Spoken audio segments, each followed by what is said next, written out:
If earth peace is to herald the dawn of the new age, realize that humanity is one's only religion, breath one's only prayer, and consciousness one's only God.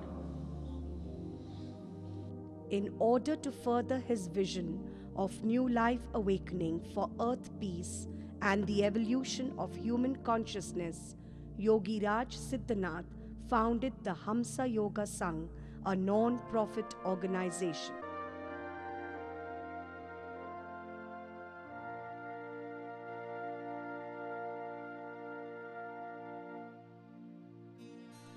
After his deep and personal experience with Shiv Goraksha Babaji. Blessed with this direct experience, Yogi Raj Siddhanath has crystallized the essence of this wisdom of the oldest of yogic traditions, the Nath Sampradaya, into the teachings, practices, and services performed by the Hamsa Yoga Sangh. Yoga is an inner ascent through ever more refined and ever more expanded spheres of consciousness to get to the God essence which lies at the core of your own being.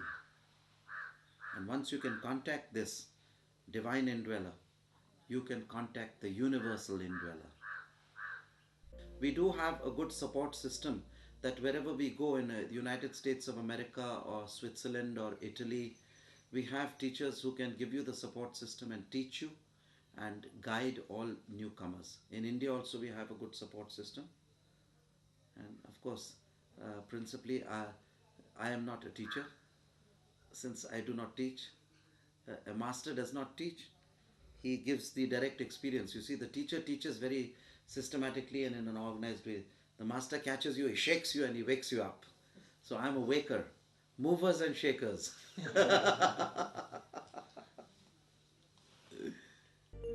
Quite simply and effortlessly, Yogi Raj reveals to the initiated and the uninitiated alike how, at the level of consciousness, all humanity is one. Thus, acting as a catalyst for positive change and towards inner transformation, Hamsa Yoga Sangh helps you witness your innermost self flowering and evolving into a newer being.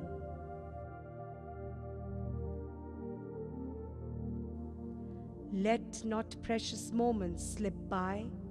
Seek now the ultimate truth. Jiva Hamsa, spread your wings to fly, immortal realms which death defy.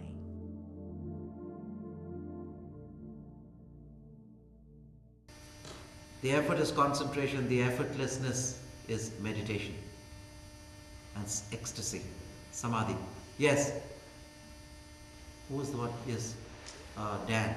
In the power of Vasta, can one listen, focus on the crown chakra and listen? In the power of the lustron, what did you say? I said in the power of Vasta.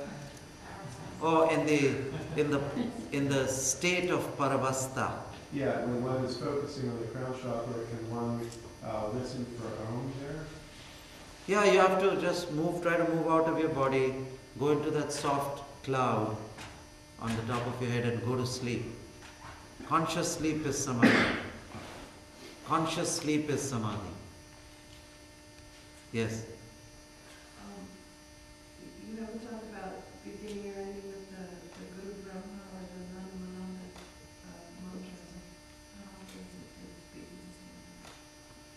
No, suppose I want to do, Bismillah Rahmani Allah Rahim. So, I'm not teaching religion here. That's why I didn't even say Om. I said, make it smooth as possible, with no contradictions. Of course, you can say Guru Brahma, and I can say Om Bismillah Rahmani Allah Rahim. I can say Alak Niranjan, Adesh, and then start the Kriya. Or I can say, Hail Mary, full of grace. My rosary, Hail Mary. So, any religion, you can use those things, but it is not my subject to teach religion here very particularly, because people from all denominations and walks of life come to me. And I have many Muslim brothers and Christian brothers, and they may want to say, Amen. Want to say the great Amen. So that's your individual choice. I'm just saying you must hum it.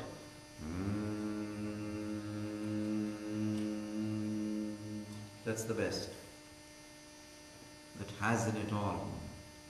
Because if you bifurcate into many branches and tributaries, there'll be total chaos and confusion. Breath is the only prayer.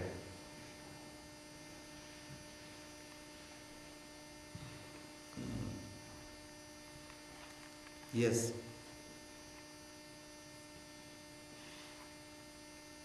If one does the Vashi Kriya, Shiva Shakti breath, Kriya breath, without doing the Mahamudra asana, Mahamudra is done later. You have to do the Shiva Shakti breath without doing the Mahamudra. And after you've done the Shiva Shakti breath, then you do the Mahamudra. Right?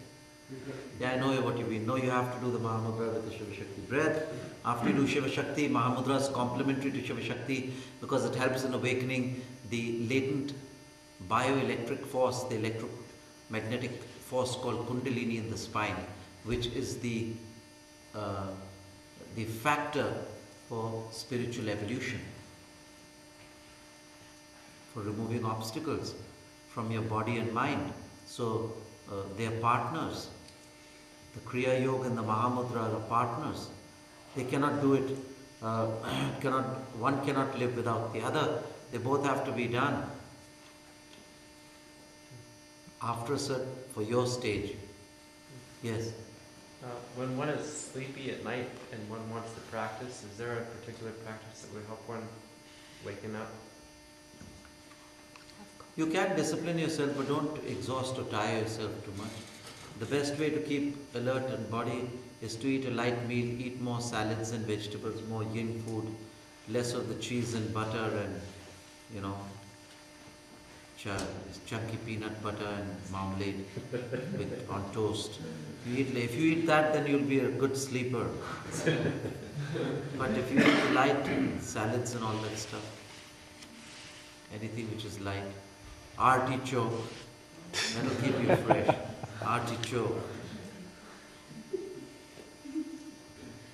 So that's the way you can get over. You see, bodily fatigue is one of the greatest obstacles to spiritual practice. One of the greatest obstacles is body fatigue. So in between, like I made you lie down, I wanted to release that fatigue, get you up, and now you're fresh. The stretch was necessary. Aye? Aye. But you can't do that once you practice and you're trained. Don't constantly interrupt the Kriya and rest between Kriya and Mahamudra. Finish the Kriya and Mahamudra and then rest. And practice a little less if you want, but don't interrupt it, don't break it. How many of you have read the book in the afternoon, the book on Mahavatar Babaji Kriya Yoga? Raise your hands. A quarter person in the whole hall. Quarter of a person. Okay, not bad. That's not bad. That's encouraging. A ray of light. A ray of hope that sometime, someday, you all will read that brochure. I think you were happy in the thought that you had it all down. So you said, I'll read it at leisure. Next.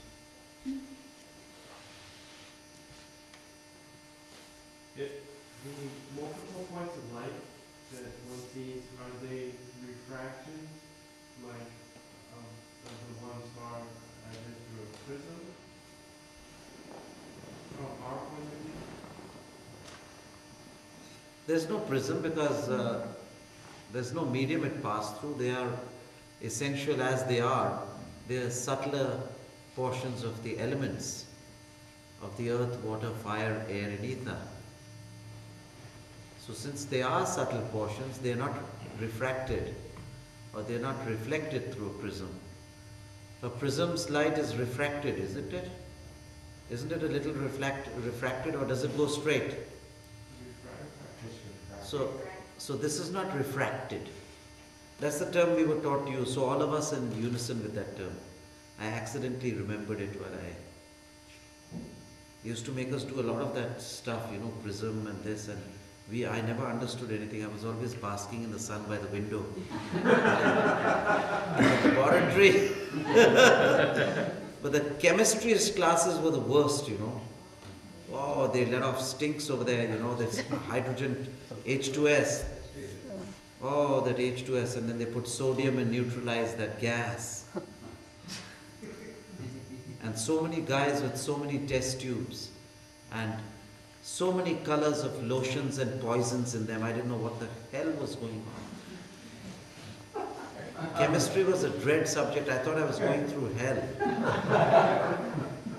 And once I prayed to God, when will this, oh Lord, when will this ordeal pass from me?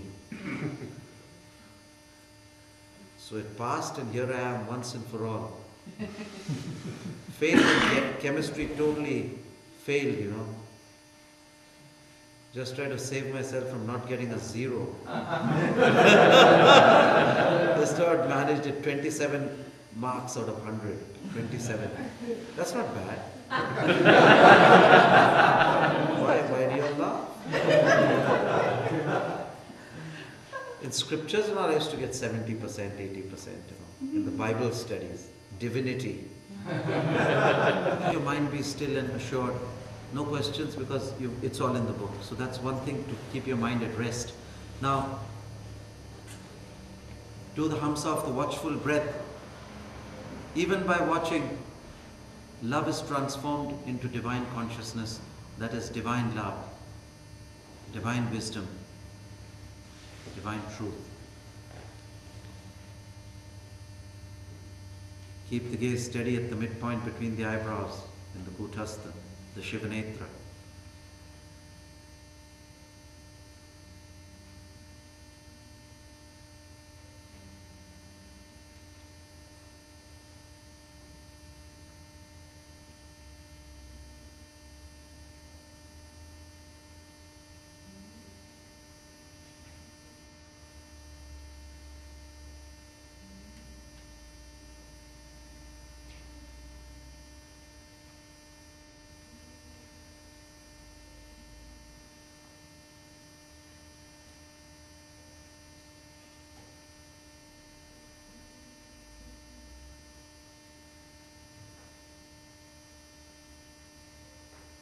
Be a witness to your breath. Just be a silent witness. And as the natural breath is inhaled, like a two-petaled lotus.